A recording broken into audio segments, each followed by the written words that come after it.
Welcome to the Deep Dive. We're cutting through the noise today on some really significant breaking news.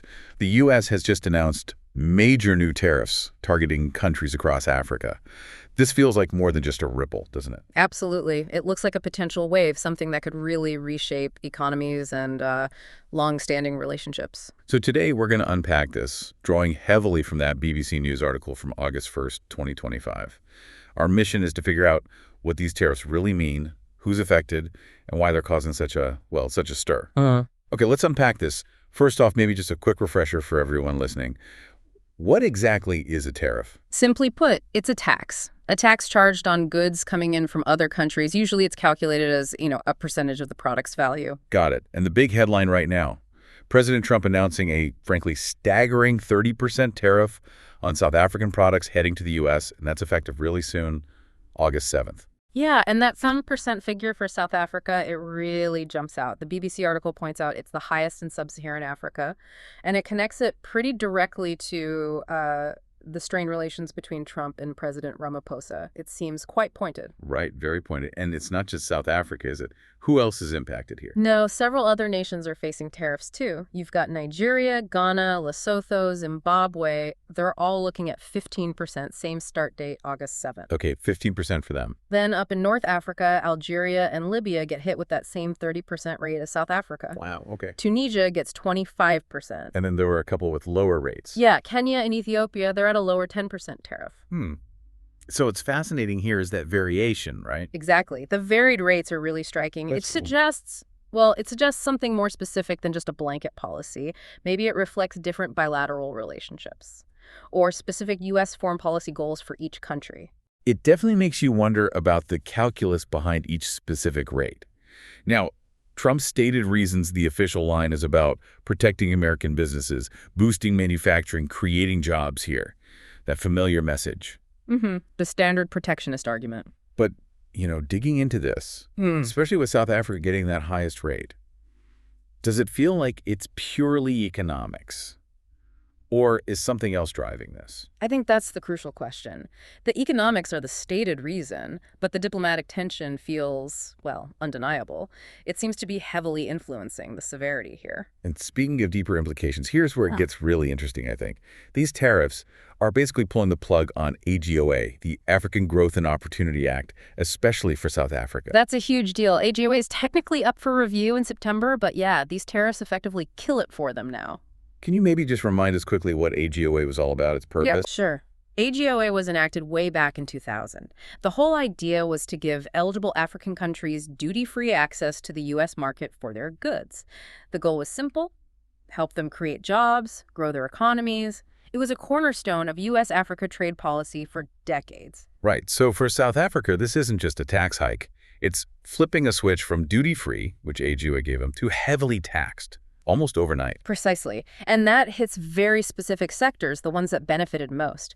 The article mentions automobiles, farming, textiles, all key South African industries that had that duty-free access. And the U.S. is their second biggest trading partner, right? So this is massive. Huge. And don't forget South African wine exports. The U.S. is their fourth biggest importer, and that was duty-free too, now facing potentially crippling taxes. So how is South Africa reacting? I mean, President Ramaphosa must have responded immediately. He did. The official line is that they'll continue negotiating with the U.S. They mentioned having already submitted a framework deal. A framework deal. Okay. Right, but they're also working on domestic measures, trying to cushion the blow somehow. Yes. The government is scrambling to put together a package to support companies that are vulnerable. And interestingly, the article does mention some specific exceptions, goods that won't face these tariffs. Ooh, like what? Things like copper, pharmaceuticals, semiconductors, certain critical minerals, stainless steel scrap, energy products. So some strategic exemptions. But still, it feels like damage control after the fact. It definitely does. It's a reactive measure to a major policy shift imposed on them. And it seems like they were trying to prevent this. Yeah. Right? Trying to mend fences before the deadline. Absolutely. The reporting mentions South Africa making efforts to strike a trade deal. Reuters reported pledges to buy U.S. liquefied natural gas, simplifying rules for U.S. poultry imports. Right, I saw that. And even investing, $3.3 billion in U.S. industries like mining? Exactly. Significant gestures. But apparently Ramaphosa's talks with Trump back in May just didn't move the needle. They failed. Which, if we connect this to the bigger picture, as you said, the relationships has been visibly strained for a while now, since Trump took office. Deeply strained.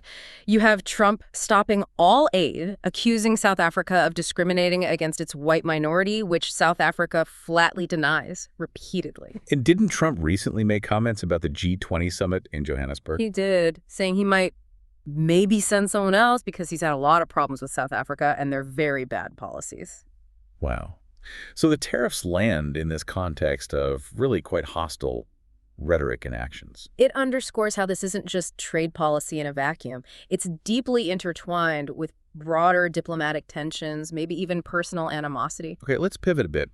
What about the actual impact on the ground for businesses, for people in these African nations, beyond the government statements? Well, we're already hearing directly from industries. South Africa wine, for instance. They put out a statement saying these tariffs put them at a severe disadvantage. They're calling for a swift resolution to avoid, long-term damage to trade, investment, jobs. You can feel the urgency. Yeah, that sounds pretty dire.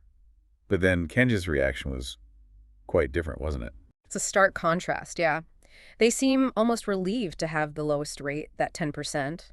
Their Trade Department welcomed it, relatively speaking, and stressed commitment to deepening trade ties with the U.S. Shows how varied the impact is. So Kenya sees an opportunity, perhaps, or at least less damage. But what about Lesotho? They were mentioned as being particularly vulnerable. Profoundly concerned. Their trade minister, Mokethi Shalil, was very blunt with the BBC. He said with this 15% tariff, their textile and garment industry will not be able to compete at all. And Lesotho was a big beneficiary of AGOA, wasn't it? For things like jeans. One of the biggest, proportionally. Exporting jeans for iconic brands like Levi's, Wrangler, that duty-free access was vital. This 15% tariff could be existential for that industry. And it's not just theoretical. There was that specific factory mentioned, TZICC. Right, TZICC. Yeah. Making sportswear for big U.S. retailers, JCPenney, Walmart, Costco. They explicitly said the 15% rate still affects our orders and buyers. It's hitting them immediately. And the broader picture for Lesotho's textile industry, their largest private employer, Yeah. it's already grim. Yeah, the article notes that uncertainty even before this announcement led to factories cutting staff, some even shutting down. The human cost is real, and it's happening now. This really raises that important question, doesn't it, about the immediate human and economic fallout from these big policy decisions. It really does. Especially in smaller economies like Lesotho, where one industry is so central, it's a stark reminder of how decisions made in Washington ripple outwards. Okay, so let's just quickly recap the core points. We've got these new U.S. tariffs hitting various African nations with different rates. We have Trump's rationale protecting U.S. interests, but seemingly mixed with diplomatic pressure. A dramatic impact on AGO, essentially ending it for key players like South Africa.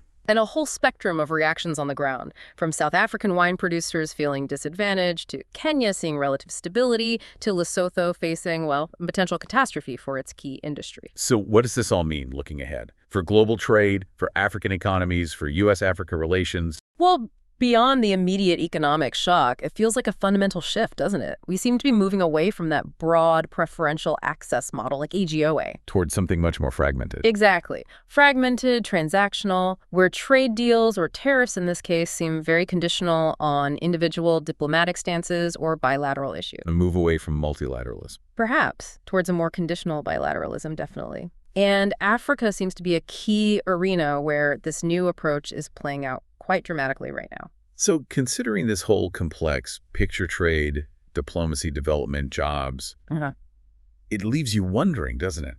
How might these tariffs reshape things?